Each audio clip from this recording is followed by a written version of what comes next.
बच्चों नमस्कार। आपका बायोटेक चैनल में स्वागत है। तो जैसा कि बच्चों इसमें वाटर लेसन चल रहा है, बहुत इंपॉर्टेंट टॉपिक होता है।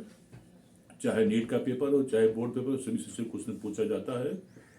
तो आज शुरुआत करें इसके पहले चैनल को सब्सक्राइब कर दीजिए और वीडियो को लाइक कर दीजिए। इससे क्या फ़ायदा होता है कि आपके पास जो हर वीडियो पहुंचता रहेगा और जो दूर बच्चे उनके पास शेयर पे। इससे क्या फ़ायदा होता है कि जो कि आप जो बच्चे दूर बैठे होते हैं उनके पास तो बच्चों ये वीडियो पहुंचता रहेगा। तो आज हम जैसा कि इसके पहले के वीडियो में जो है वो ट्रांसप्रेशन था और ट्रांसपिरेशन वाष्पोत्सर्जन था जो है वो उसका मेजरिंग ऑपरेटर जो होता है गैलांक पोटोमीटर और फार्मर पोटोमीटर होता है। गैलांक पोटोमीटर और फार्मर पोटोमीटर द्वारा जो है हम ट्रांसपिरेशन के रेट को मापते हैं। अब आज नया टॉपिक होता है गटेशन, या इसको हम बिंदु श्रावण कहते हैं वो। तो बिंदु श्रावण जो होता है ये जो होता है कुछ पौधों जैसे कि गार्डन नेस्टेरियम, एबना सटाइवा माने ओट, गोडियम बुल्गेर माने बार्ली हो गया, कोलोकेशिया एस्कुलेंटा माने अरवी हो गया जो है वो। और ऐसे ही लगभग जो है 115 किलो और 383 फैमिली जो होता है 383 पौधों में ये पाया जाता है वो।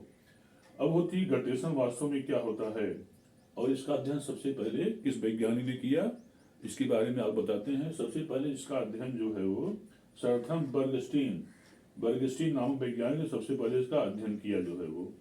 अब आती पौधों का द्रव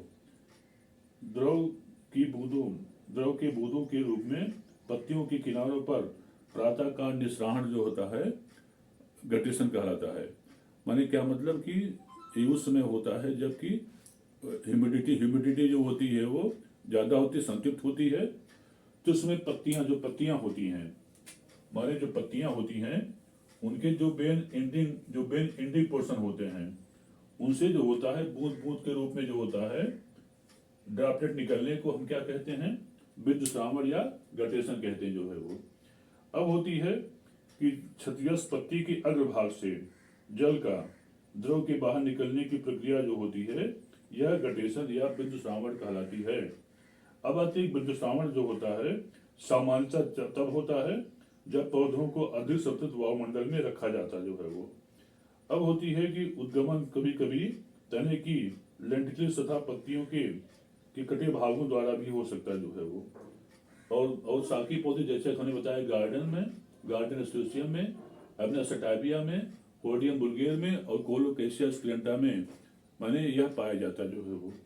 अब होती है कि इसमें क्या होता है जब हम पत्ती की बात करते हैं तो पत्ती में क्या होता है अपर एपिडर्मिस, लोअर एपिडर्मिस और लूज सेल एपिथेम सेल होते हैं वो।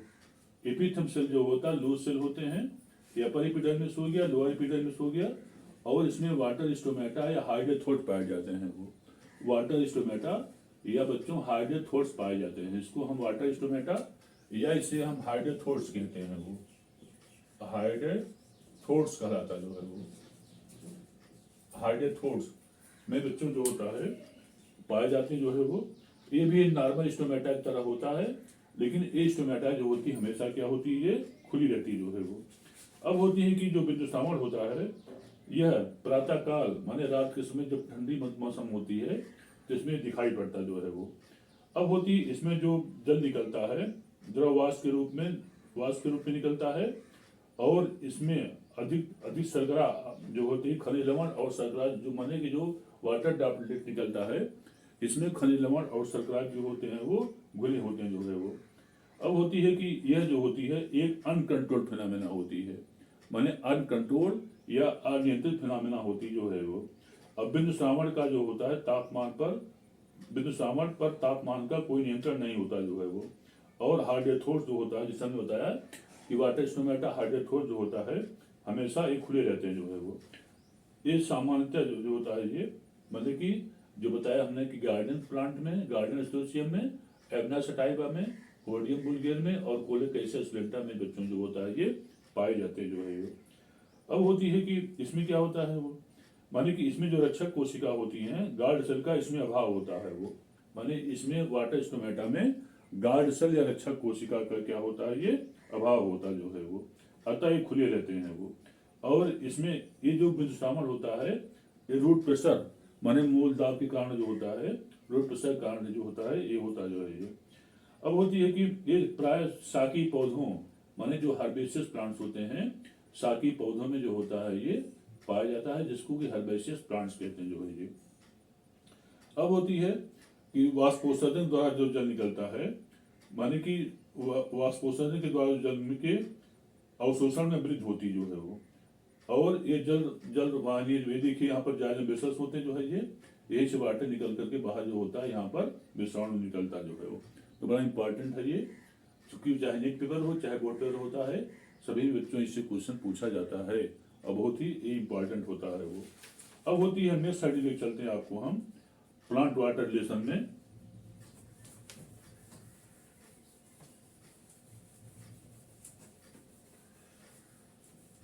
नेक्स्ट हेडिंग आती है डिफ्यूजन या विसरण।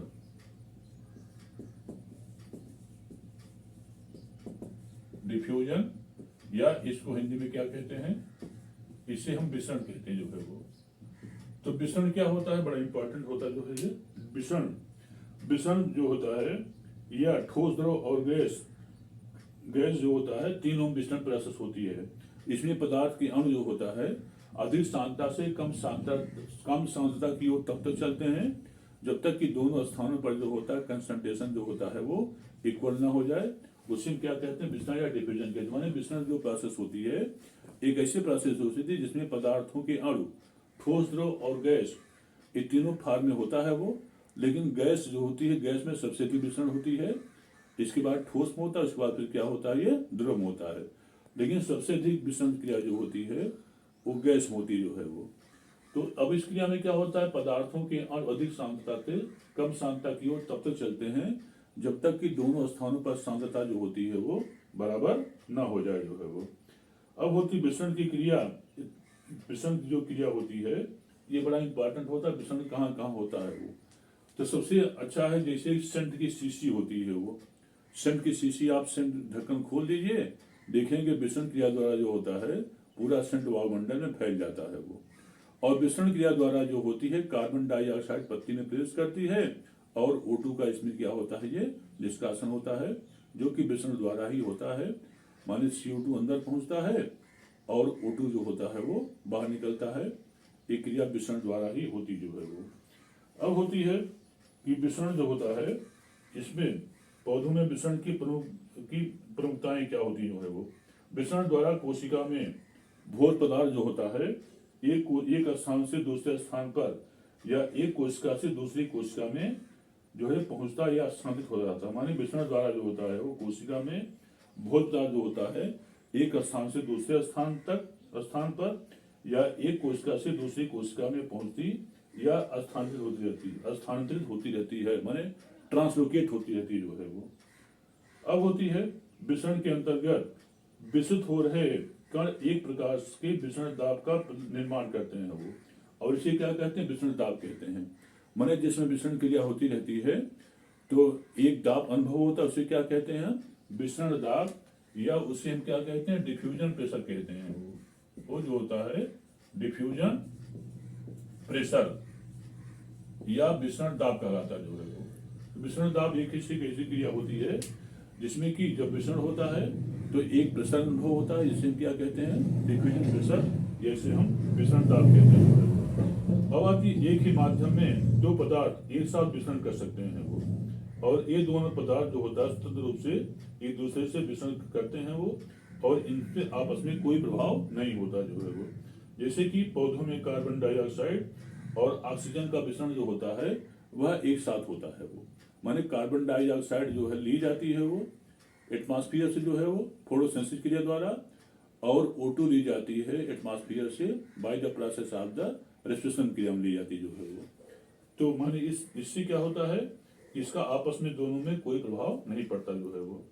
अब होती किसी एक पदार्थ के अणुओं का विसरण की दिशा जो होती है दूसरे पदार्थ के अणुओं से विसरण से पूर्णतः स्वतंत्र होती जो है वो।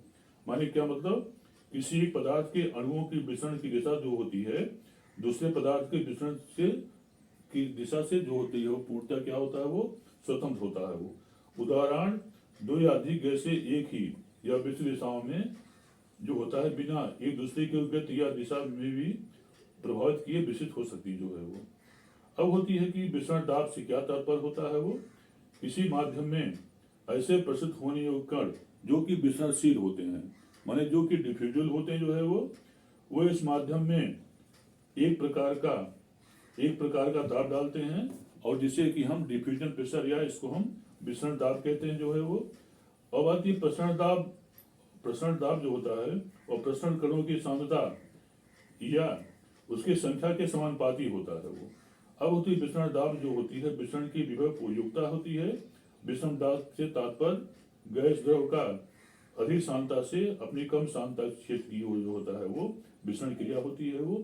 तो बड़ा इंपॉर्टेंट होता है जो कि डिफिजन से बच्चों क्वेश्चन पूछा जाता है। तो अगला होता है कि इसमें क्या होता है, नेक्स्ट हेडिंग आता है परमेबिलिटी, माने पारगम्यता।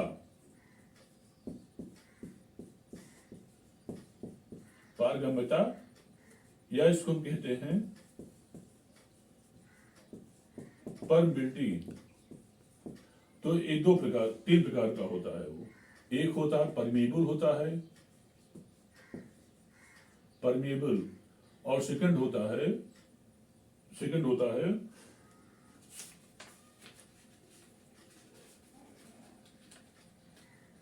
एक होता है परमेबल और सेकंड होता है इम्परमेबल।